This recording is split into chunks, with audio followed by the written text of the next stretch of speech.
The chamber was enormous, built to hold representatives from 43 different alien species. Captain Junho Kim stood in the center, alone, under the bright lights. His uniform was crisp and clean, but he could feel sweat forming on his back.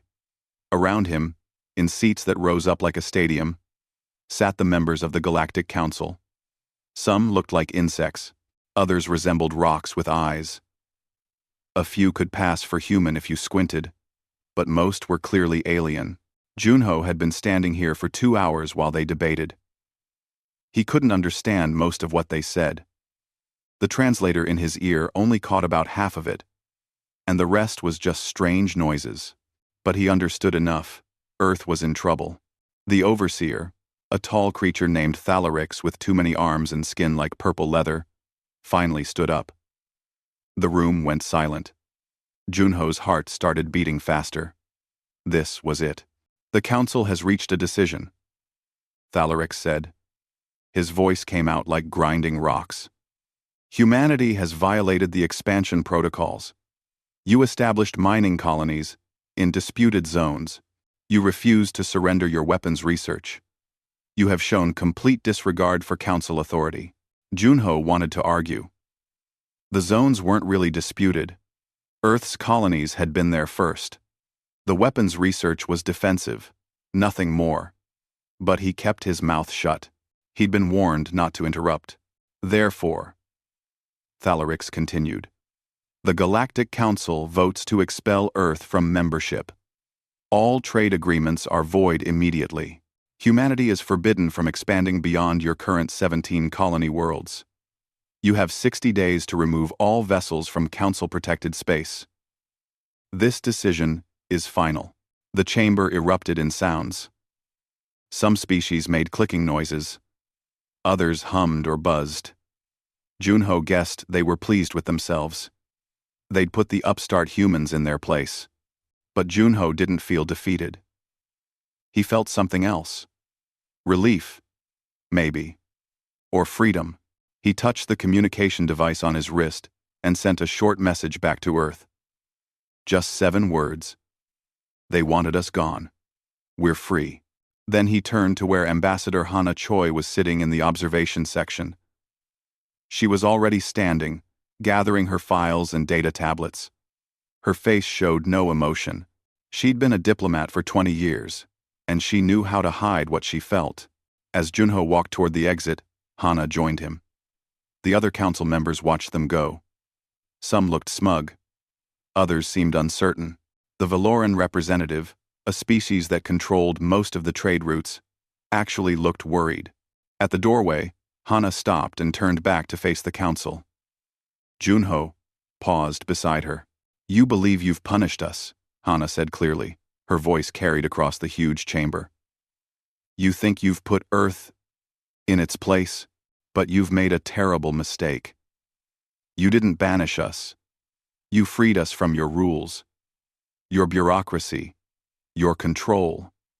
We came to you 12 years ago, hoping to join something greater. Instead, we found a club that doesn't want us. Fine. We'll build our own future. And when you realize what you've lost, don't come asking us to come back. She turned and walked out. Junho followed her, keeping his back straight and his head high. Behind them, the council chamber erupted in angry sounds. Outside the chamber, in the corridor of the diplomatic station, Junho finally let himself smile. That was one hell of a speech, he said. Hana's serious expression broke into a grin. I've been wanting to say something like that for 10 years. These people treated us like children. They never intended to accept us as equals. So what happens now? Junho asked. Now we go home and show them what humanity can really do. The trip back to Earth took 3 days using the Council's jump gates. Junho spent most of it in his cabin, writing reports and making calls. By the time their ship entered Earth's orbit, everyone back home already knew what happened. President Daehyun Park was waiting for them at the landing facility. He was a tall man with gray hair and a face that always looked tired. He'd been president for 6 years, and they'd been 6 hard years. Dealing with the council hadn't been easy. "I've called an emergency meeting," Daehyun said as soon as Hana and Junho stepped off the ship. "Everyone important is already there. We have decisions to make." The meeting took place in the United Earth Government Building in Geneva. The room was full of military officers, scientists, colonial governors, and political leaders. Admiral Yuna Song was there, commander of Earth's colonial fleet. Dr. Taeyang Shin sat near the front, director of the Advanced Research Division. Governor Minji Kang had come all the way from the colony world, New Daejeon. Daehyun didn't waste time. "The council has expelled us. They've given us 60 days to withdraw from their space. They've canceled our trade agreements. They think this will cripple us. I'm here to tell you it won't. We've been preparing for this possibility for 3 years." Admiral Yuna stood up. She was a short woman with sharp eyes and a reputation for being brilliant. "We have contingency plans," she said.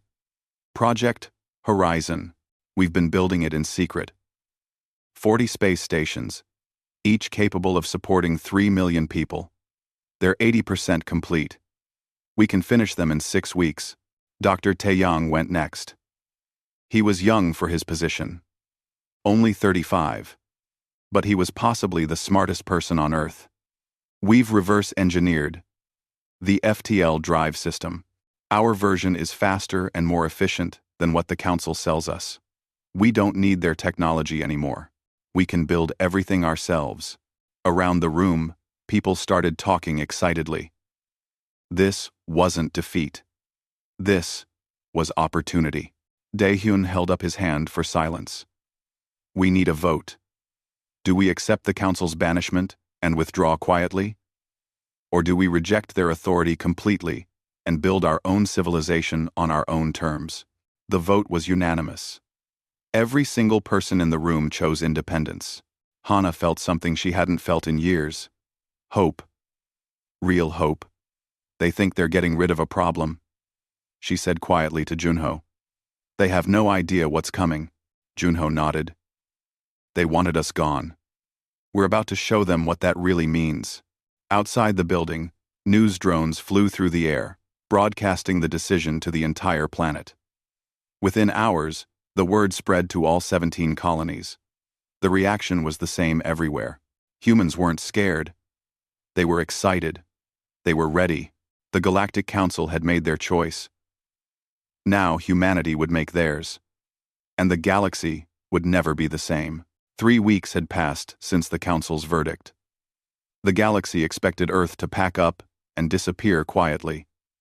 Instead, humanity was doing the exact opposite. Captain Woojin Lee floated in zero gravity near the construction site of Station Horizon 1-2.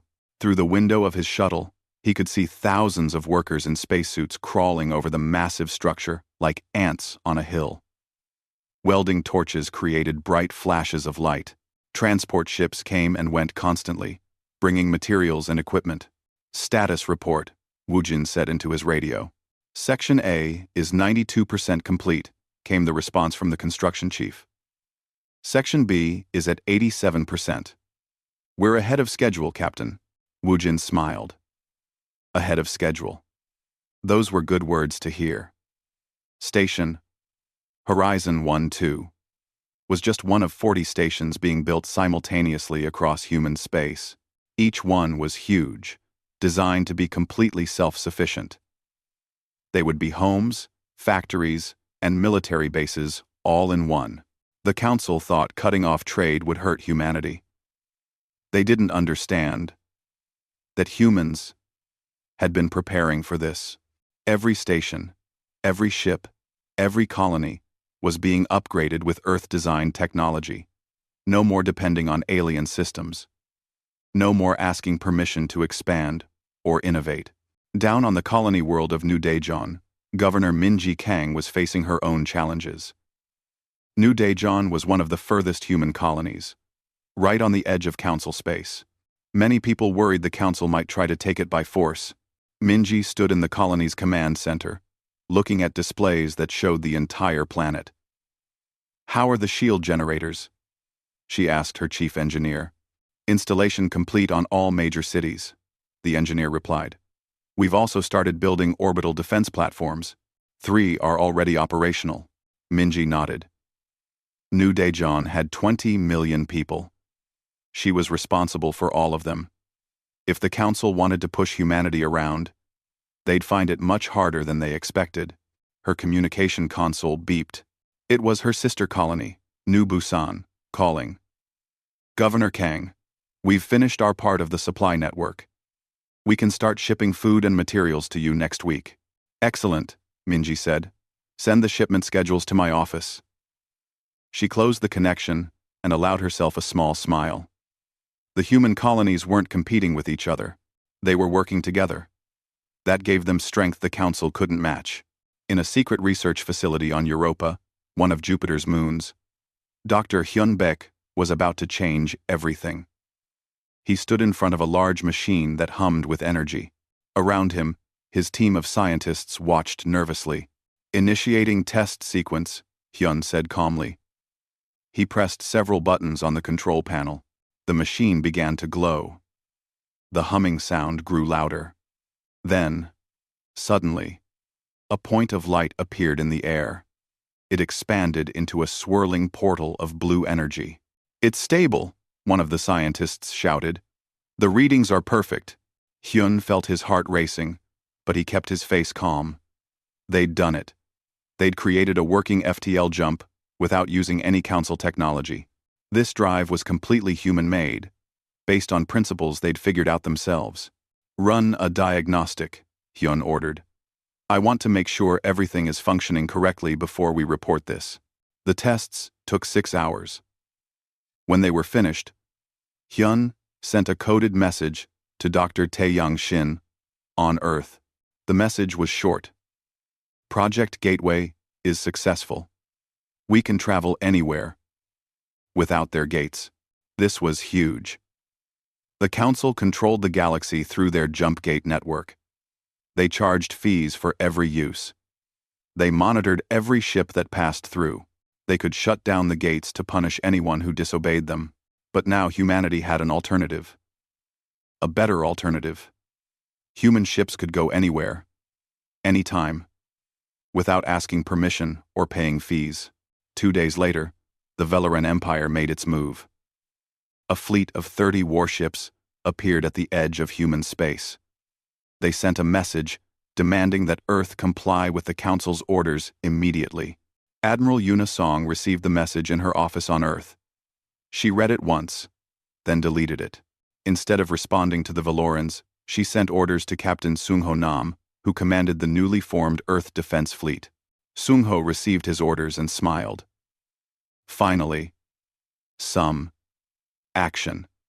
He'd been training his crews for months, waiting for this moment.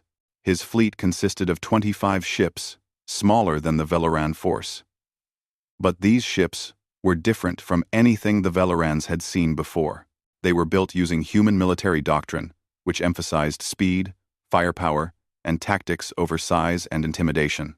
When the Velaran fleet arrived at the designated meeting point, they found Sung-ho's ships waiting in a defensive formation. The human vessels looked sleek and dangerous, painted dark gray with sharp angles. The Velaran commander opened a communication channel. His face appeared on Sung-ho's screen. He looked like a cross between a lizard and a bird, with scales and feathers mixed together. You are in violation of Council decree, the Valoran said. You must withdraw your ships immediately and begin dismantling your colonies. Sung-ho leaned back in his command chair. No, he said simply. The Valoran commander seemed surprised. You refuse? Do you understand the consequences? We have superior numbers. Our weapons are more advanced. You cannot win this confrontation. Maybe, Sung-ho said, but you're not here to fight. You're here to intimidate. There's a difference. If you were really going to attack, you wouldn't be talking to me. You'd be shooting. The Valoran's face showed confusion. This wasn't how humans were supposed to act. They were supposed to be scared and obedient. Our sensors show your ships have no council safety limiters, the Valoran said, changing tactics. Your weapons systems exceed permitted power levels. This is illegal. Illegal according to whose laws? Sungho asked. We're not council members anymore. Remember? You expelled us. That means we don't have to follow your rules. The standoff continued for 3 hours. Neither side fired a shot. Finally, the Valoran fleet turned around and left.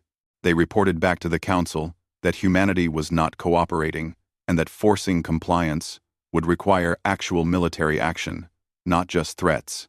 The council members argued for days about what to do. Some wanted to teach humanity a lesson. Others worried about the cost. A few quietly wondered if they'd made a mistake. While the council argued, humanity kept building. More stations, more ships, more colonies in unclaimed space beyond council jurisdiction. On Earth, a woman named Jisoo Han worked in a small office with no windows. She was the director of Earth intelligence. Though very few people knew that. Her job was gathering information and running covert operations. Jisoo had agents across the galaxy. Some worked on alien worlds. Others operated on trading stations and diplomatic posts. They sent her constant reports about what was happening in council space. The reports were interesting. 3 minor species had contacted Earth secretly, asking about trade opportunities. They were tired of council regulations and high fees. They wanted alternatives. Jisoo compiled all this information and sent it to President Dae-hyun Park. Her message included a simple recommendation. The council is weaker than it appears. Many species are unhappy. We should reach out to them. Dae-hyun read the report and smiled. The council thought they'd isolated Earth. Instead, they'd created an opportunity. Other species were watching to see what humanity would do next. And humanity was doing something remarkable. They were thriving. Governor Minji sent a message from New Daejeon to Earth. Our population just increased by 2 million. People from other colonies want to move here. They believe in what we're building. Asked. A.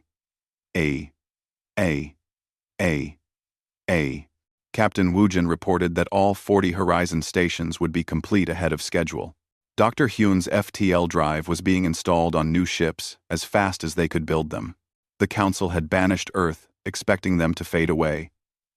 Instead, humanity was becoming stronger, more independent, and more confident every single day. And the galaxy was starting to notice. 6 months had passed since the banishment. The galaxy looked different now, though many species hadn't realized it yet.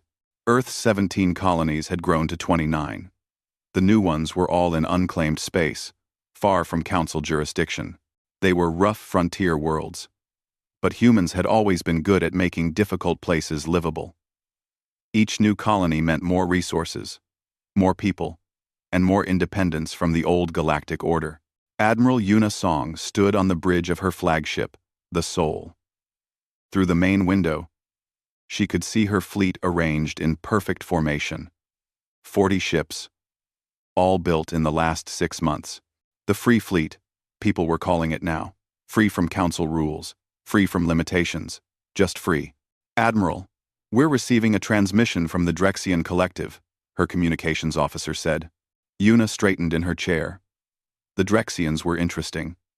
They'd been part of the council 20 years ago but left after constant disrespect from the major powers. They'd survived alone since then. Barely. Put them through. The screen showed a Drexian representative. The Drexians looked somewhat like humans, but with gray skin and large black eyes. This one introduced herself as Speaker Nalith. Admiral Song. We've been watching humanity's progress with great interest, Nalith said. We see in you something familiar. The council cast you out, yet you prosper. We understand this experience well. What can Earth do for the Drexian Collective?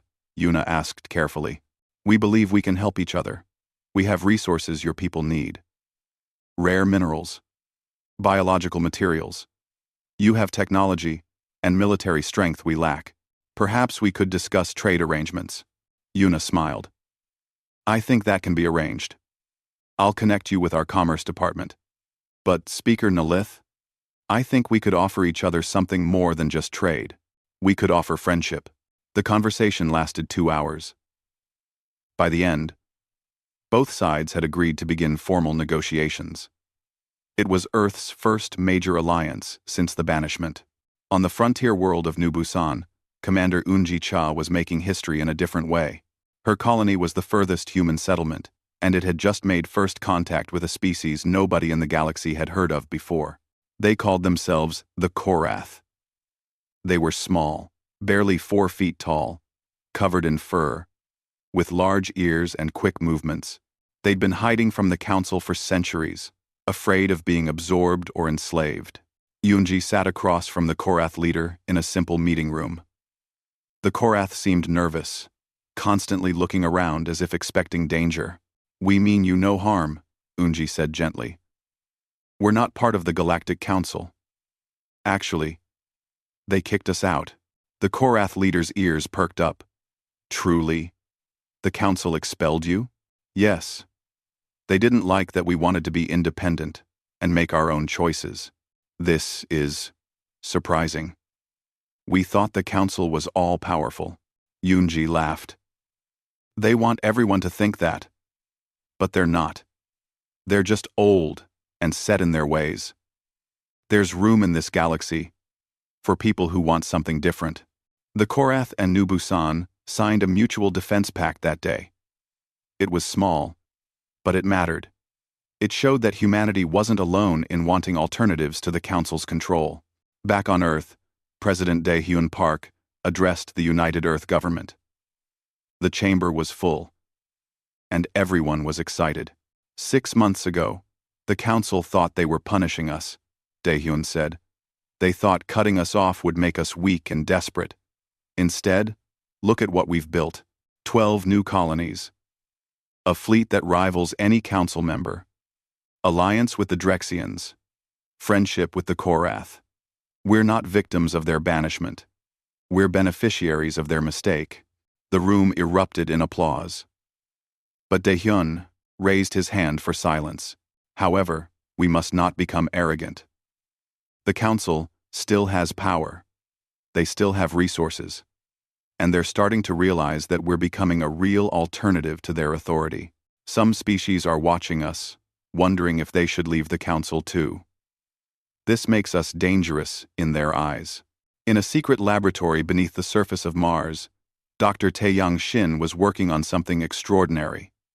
He stood in front of a massive ring-shaped structure, nearly 100 meters across. This is incredible, said Dr. Soo-young Park, a xenoarchaeologist who'd been studying ancient alien ruins. You've actually done it. Almost, Taeyang said. We've cracked the basic science behind the ancient jump gates, the ones the Council claims can't be reproduced. They've been lying for centuries, keeping this technology for themselves. The gate in front of them began to glow. Energy crackled across its surface. Then, suddenly, a stable portal formed in the center of the ring. It works, Taeyang whispered. We can build our own gate network. We don't need their infrastructure at all. This was revolutionary. The Council's power came partly from controlling the gate network that connected different parts of the galaxy. They charged fees for using it. They monitored all traffic. They could shut gates down to punish disobedient species. If humanity could build their own gates, they'd be truly independent. More than that, they could offer gate access to other species, breaking the Council's monopoly. Soo-young was smiling widely. Do you know what this means? We're not just surviving anymore. We're becoming a real power. Send the data to Admiral Yuna and President Dae-hyun, Taeyang said. They need to know what we've achieved.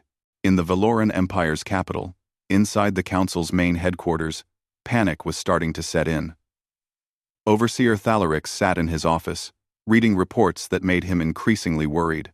Humanity had not collapsed. They had not begged to be readmitted. Instead, they were thriving. Worse, They were attracting allies. 3 minor council members had quietly approached Earth about potential cooperation. Several fringe species were openly talking about leaving the council to join what they called the human alternative. Trade between council space and human space was happening despite the official ban.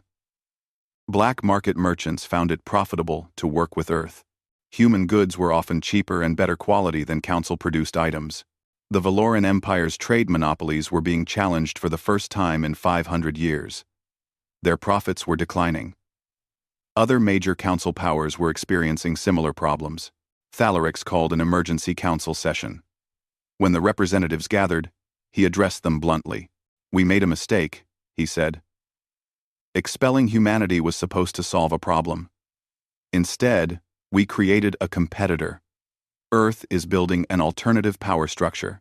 If we don't act, the Council's authority will crumble." "What do you propose?" asked the Keldorian representative, a floating jellyfish-like creature. "We need to reconsider our position with Earth. Perhaps offer them a path back to membership." "The Ophanos?" "Absolutely not," shouted the Valoran ambassador. "That would show weakness. We cannot back down." The council argued for hours, accomplishing nothing. They were trapped by their own pride and bureaucracy. Meanwhile, Commodore Junho Kim was preparing for humanity's most ambitious mission yet. He'd been promoted after his success defending human space. Now he commanded a small exploration fleet being sent beyond the galactic arm, into regions the Council had always declared off-limits. "Why do they prohibit exploration in these sectors?" Junho asked Admiral Yuna during their final briefing. "They claim it's dangerous," Yuna replied. "But we think they're hiding something. Resources, maybe. Or ancient technology. We need to know what's out there." Junho's fleet consisted of 5 ships, with the newest FTL drives and best sensors Earth could build. They would be gone for months, exploring the unknown. As his ships prepared to depart, Junho received a message from Ambassador Hana Choi. It was simple, but meaningful. "Show them what human curiosity can accomplish. Make us proud. Number 3. Number 3. Junho smiled and gave the order to launch. His ships accelerated smoothly and then vanished in flashes of light, jumping into the unknown. Back in Geneva, Hana met with representatives from the Drexian Collective and the Korath Federation. They were discussing something bigger than trade deals. They were talking about forming a real alliance, a new power block in the galaxy.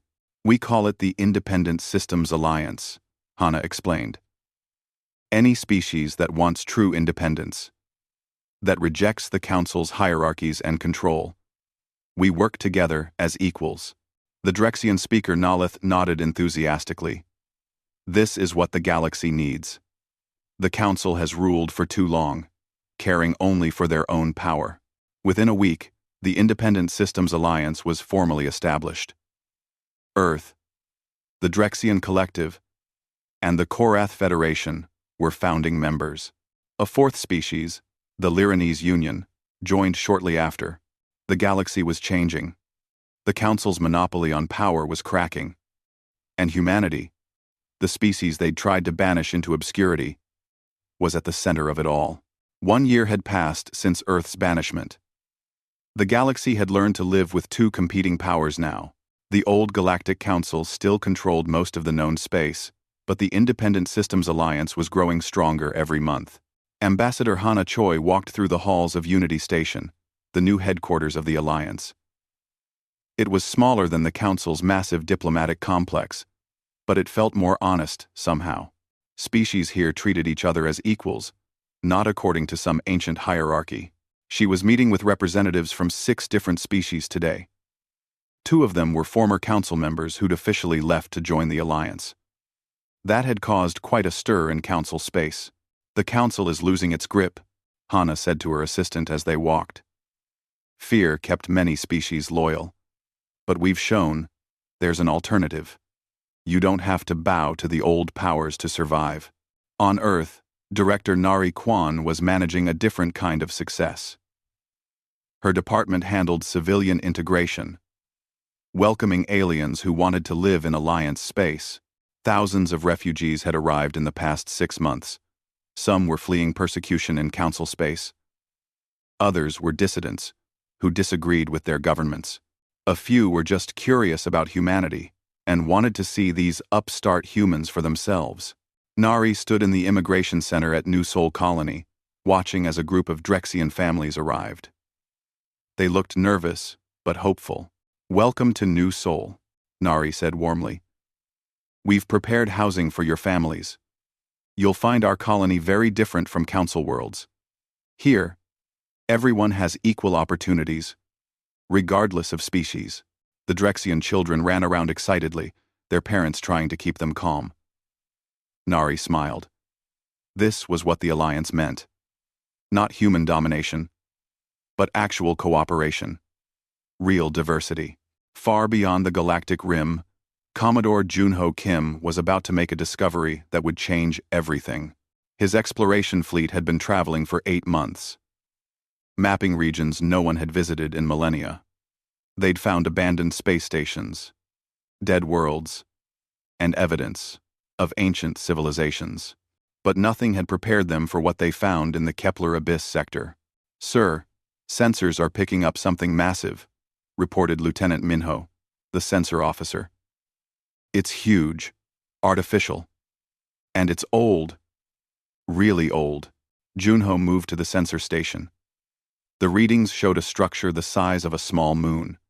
Its design was like nothing he'd seen before, geometric and perfect in a way that seemed impossible. "That's precursor architecture," said Dr. Su-Young Park, who'd joined the expedition as their xenoarchaeology expert. She stared at the readings with wide eyes. "The precursors built the original Jumpgate network millions of years ago. Then they vanished. Nobody knows why." "Take us closer," Junho ordered. Carefully. As they approached, the structure became clearer. It was a massive facility, built into a small planetary body. Lights still glowed in some sections, meaning power still flowed after all these centuries. "There's an entrance," Su-Young said. "And I'm picking up active systems inside. This place is still functioning." "See." They sent a small team to investigate, with Junho and Su-Young leading. Inside, they found technology beyond anything the current galaxy possessed. Vast chambers filled with machines, still humming with energy. Computer systems that responded to their presence. Su-Young worked on accessing the facility's data. She was brilliant with ancient languages and had studied precursor artifacts her whole career. After hours of work, she managed to interface with the main system. What she found made her blood run cold. "Junho, you need to see this," she called. The precursor computers showed star maps, trajectory calculations, and warnings written in multiple ancient languages. Su-Young's translation appeared on her tablet. "Warning to future civilizations. We departed this galaxy to escape the harvesters. They sleep in the void beyond the rim. They wake periodically to cleanse galaxies of complex life. They come in cycles measured in millions of years. Our calculations show the next awakening approaches. We cannot stop them. We can only flee. If you read this, prepare or perish." Junho felt sick. "Are you saying there's something out there that destroyed the precursors? And it's coming back? Not just something. An entire fleet, automated, ancient, designed to wipe out civilizations." Su-Young pulled up more data. "According to these calculations, the harvesters will reach this galaxy in approximately 18 months. We need to warn everyone," Junho said immediately. "The Council, the Alliance, everyone." Back in Alliance and Council space, sensors began detecting the same thing. A massive gravitational anomaly was approaching from beyond the galactic rim. Scientists across the galaxy started reporting the readings, trying to understand what they meant. The Council's Science Division sent urgent reports to Overseer Thalarix. The readings didn't make sense, according to known physics. Whatever was coming was enormous and moving faster than anything natural could move. Thalarix called an emergency council session. This time, Every species sent their highest representatives. Something big was happening, and everyone was scared. "We're detecting massive energy signatures," the Council's chief scientist explained. "The anomaly appears to be a fleet of some kind. Thousands of vessels, each the size of a city. They're on course for Council space." "Who are they?" demanded the Valoran ambassador. "Can we communicate with them?" "We've tried." No response. "But we've analyzed the technology signatures. They match precursor designs. These are machines left behind by the civilization that built the original jump gates." The council chamber erupted in panicked sounds. The precursors were legendary. Their technology was far beyond anything modern species could build. If these were precursor war machines, no one stood a chance. "We need to organize a defense," Thalaric said, trying to maintain calm. "Every council member must contribute ships and resources." But organizing the council was like herding cats. Species argued about who should command the fleet. They debated about resource allocation. They formed committees to study the problem. Nothing actually got done. Meanwhile, Commodore Junho's message reached Earth. President Dae-Hyun Park immediately called an emergency meeting with Admiral Yuna Song and the Alliance leadership. "The precursor facility data is clear," Dae-Hyun said. "These harvesters are designed to destroy advanced civilizations. They've done it before. They'll do it again, unless we stop them." "Can we stop them?" asked Speaker Nalith of the Drexians. "If the precursors couldn't defeat them, what chance do we have?" Dr. Taeyang Shin, who'd been studying the data Junho sent, spoke up. "The precursors didn't try to fight. They fled. Maybe that was their mistake. These machines are old. Their programming is ancient. There might be weaknesses we can exploit. We need time to research this," said Dr. Soo-young via communication link from Junho's ship. "The facility here has information about the harvesters, their capabilities, their tactics. If I can decode it all, we might find a way to stop them." Admiral Yuna made a decision. "We mobilize the Free Fleet immediately. Whatever these machines are, we're not running away." Note: President Dae-Hyun agreed. "Activate the Alliance Emergency Protocol. Every member species contributes what they can, and someone needs to inform the Council." Ambassador Hana took on that task. She sent a message to Overseer Thalaric. Brief and direct. "We know about the harvesters. The Alliance is preparing to defend the galaxy. We invite Council cooperation. Put aside politics. This threatens all of us." Thalaric read the message and felt something he rarely experienced. Humility. The species they'd banished was offering to help them. More than that, humanity was already taking action while the Council was still arguing about procedures. He sent a reply. "We accept your offer. How can we coordinate?" For the first time in galactic history, the Council and the Alliance began working together. Ships from both groups started gathering at strategic points. Scientists shared data. Military commanders discussed tactics. But everyone knew the truth. They were unprepared. The harvesters were coming, and nobody knew if they could be stopped. In his office on Earth, Dae-Hyun looked at the star maps, showing the approaching fleet. Thousands of enemy vessels, each with technology beyond current understanding. Any one of them could probably destroy a planet. "We were banished from the galaxy," he said quietly to himself. "Now we're trying to save it." There's irony in that. Admiral Yuna entered his office. "All Free Fleet vessels are mobilized. The Drexians and Korath have sent their ships too. We'll have a combined force of 200 vessels within the week. All. Vicentis Mar. Promenaded. Vicentis promenaded. 1870. The Council has about 500 ships gathering," Dae-Hyun said. "Is it enough?" "The harvester fleet numbers in the thousands. So no, it's not enough. But it's what we have.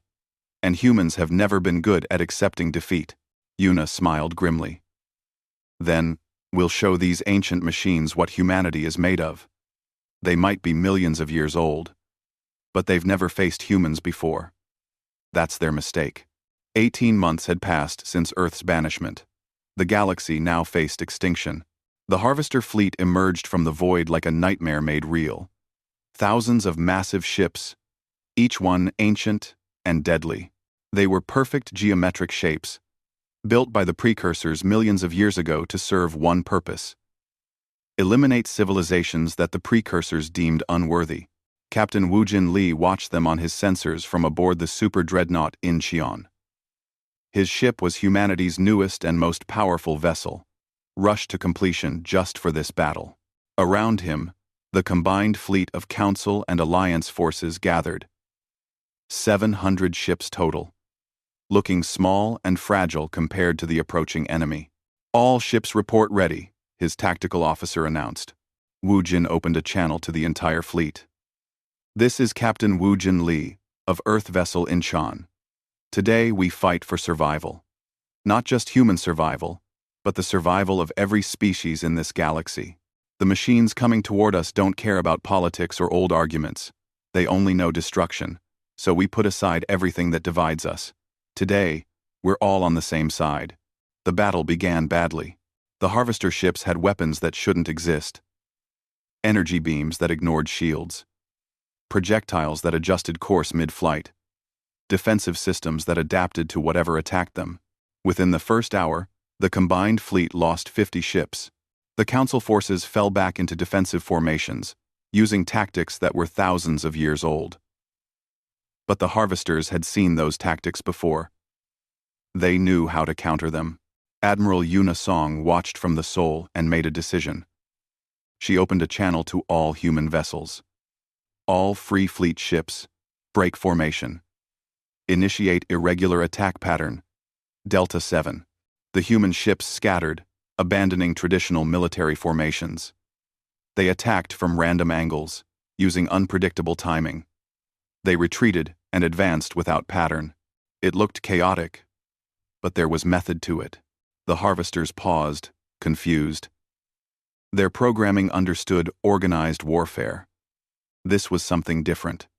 While they recalculated, the human ships destroyed 12 Harvester vessels. All Council forces adopt human tactics. Transmitted Overseer Thalarix from his command ship. It hurt his pride to admit humans knew better, but survival mattered more than ego. The combined fleet started fighting differently. More creative. More aggressive. They were still losing ships, but slower now. They were adapting. On the precursor facility beyond the rim, Dr. Soo-young Park worked frantically with Dr. Taeyang Shin, who joined her team. They were searching through millions of years of precursor data, looking for anything that could help. There has to be something, Soo-young muttered, scrolling through alien text. The precursors built these machines. They must have included a way to shut them down. Maybe they did, Taeyang said. But where? And how? Soo-young stopped scrolling. Her eyes went wide. Wait. Look at this. It's not a shutdown code. It's a test. What kind of test? The precursors built the Harvesters to eliminate civilizations they judged unworthy. But there's a protocol here. A way to prove worthiness. If a civilization passes the test, the Harvesters are programmed to stop. Taeyang leaned over her shoulder. What's the test? Soo-young translated quickly. It requires multiple species to work together. Not alliance through domination, but genuine cooperation. The precursors believed worthy civilizations would transcend species boundaries. That they'd see themselves as one galactic community, not separate competing groups. How do we implement this test? There are input nodes on the Harvester command ships. Multiple species have to input their biological signatures simultaneously while transmitting a specific mathematical sequence. It proves that different life forms can work together perfectly. Taeyang immediately sent the information to Admiral Yuna. The message was simple. We found the solution, but it requires perfect cooperation between multiple species. Back at the battle, Commodore Junho Kim received his mission. His ship would be the one to reach the Harvester command vessel. But he couldn't do it alone. He needed representatives from other species. "I need volunteers," Junho transmitted across all channels. "One person from each species. This is a one-way trip. The odds of survival are almost zero. But if we succeed, we save the galaxy." The responses came immediately. A Valoran warrior named Thex volunteered. A Drexian engineer named Valis.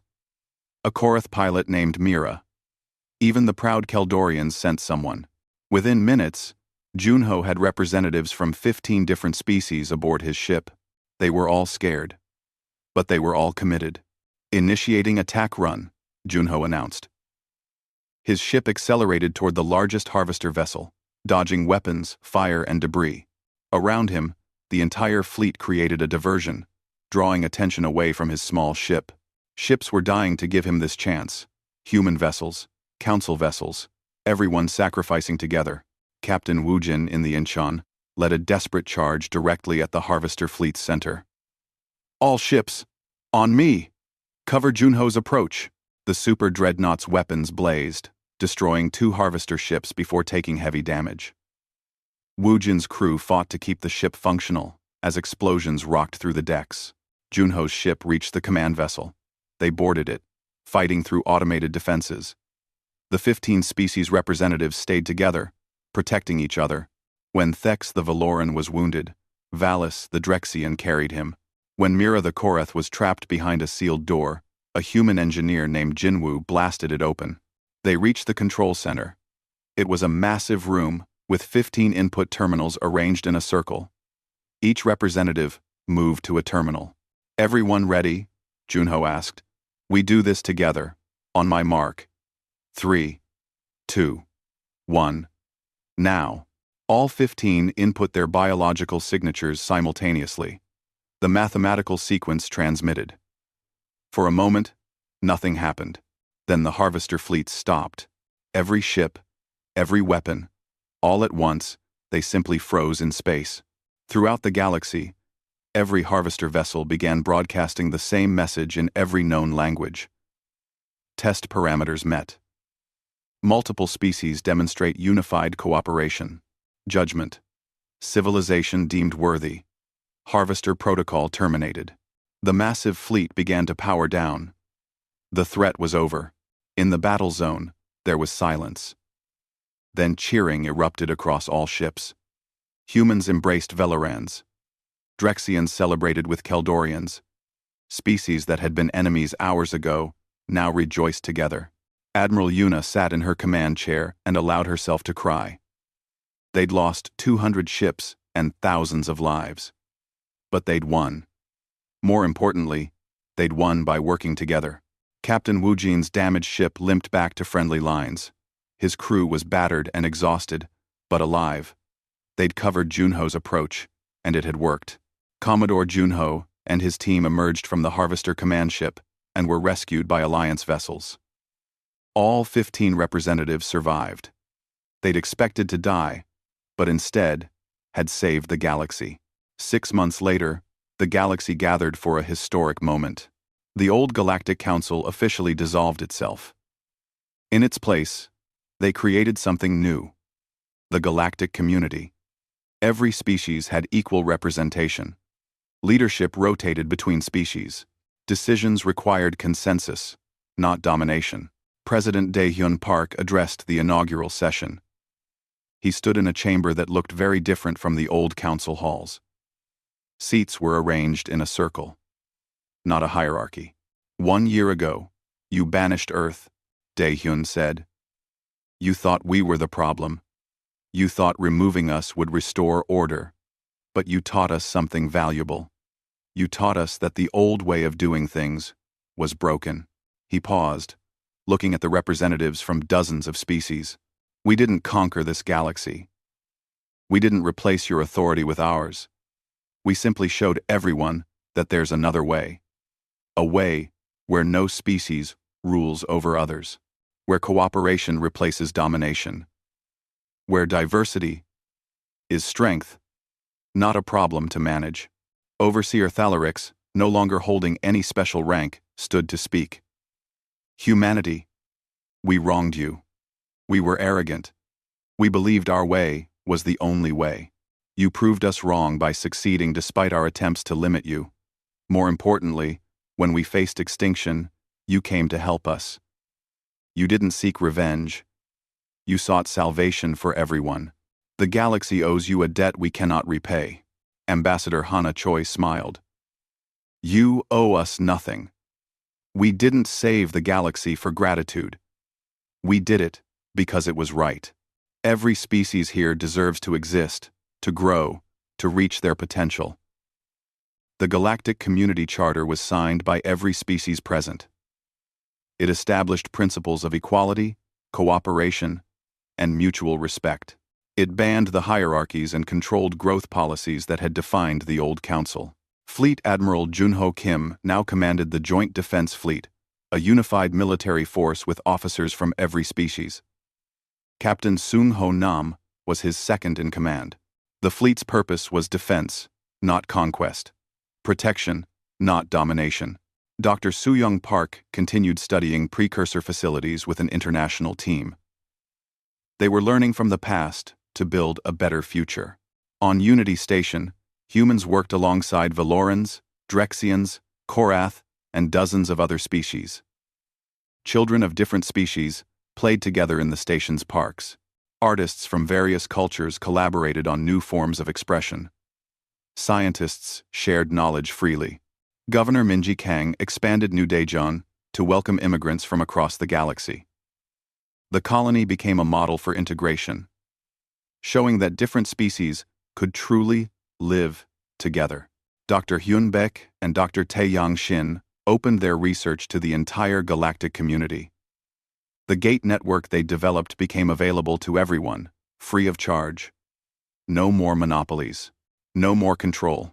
Captain Woo Jin Lee retired from military service and became an ambassador, traveling the galaxy to share humanity's story with young people of all species.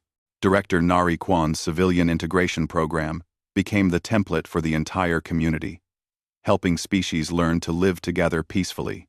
On Earth, people looked up at the stars with pride.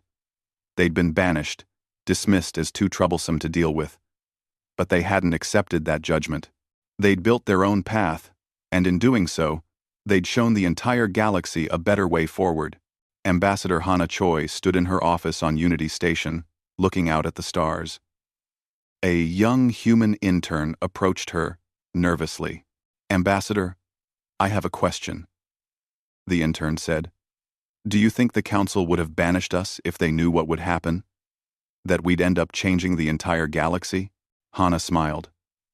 Probably not. But that's the point. They thought they knew what humanity was capable of. They thought they could predict us, control us, limit us. Their mistake was thinking small. Humans have never been good at accepting limits. So what happens now? The intern asked. Now we build something better. Not a human empire. Not Earth ruling over everyone else. Just a galaxy where every species has the chance to be their best selves, where cooperation replaces competition, where no one gets banished for wanting to be free. She turned back to the window, watching ships from dozens of species moving peacefully through space. They voted to banish us, Hana said quietly. And we didn't wait to be told twice. We left. We built. We thrived. And when they needed us most, we came back. Not as conquerors, but as friends. That's humanity's real strength. Not our weapons or technology. Our refusal to give up on the idea that everyone deserves dignity and freedom. The intern nodded, understanding. Outside, the galaxy continued turning. Billions of beings, living their lives, pursuing their dreams, raising their children. All of them protected by a new system, built on cooperation instead of domination, built on the principle that no species should rule over others. The Galactic Council had voted to banish Earth. Humanity hadn't waited to be told twice. And in leaving, they'd shown the entire galaxy what true freedom looked like. The stars shone brightly, full of promise and possibility. And for the first time in millions of years, the galaxy faced the future, together, as equals.